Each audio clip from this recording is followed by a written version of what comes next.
Здравейте, казвам се Филип Аврамов и съм актьор. Казвам се Силвия Петкова. Актриса съм и на латински името ми Силвия означава гора.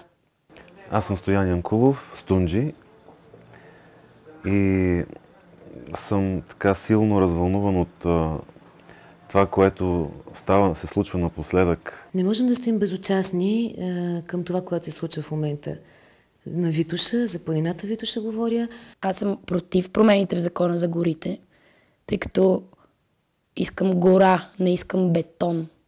Новия закон за горите дава възможност нашия най-хубав, може би най-стар природен парк да се превърне в бетонен паркинг. Нека да не допускаме да влязат багери, да унищожават морени неща, които съм виждал аз като дете, да не мога да го покажа на своето дете.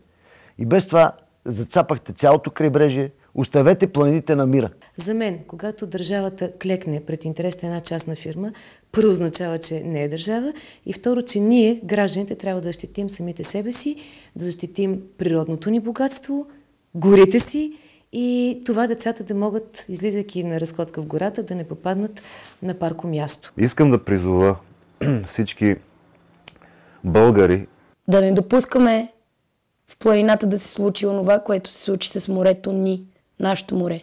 Няма протест, който се прави от дивана. И аз съм в момента на един диван, но когато се видим на площада, нещата стават по-различни, по-ефективни, обикновено ни се получават. Така че като искаме да защитим нашата Витоша, трябва да се видим навън и наистина да променим нещата.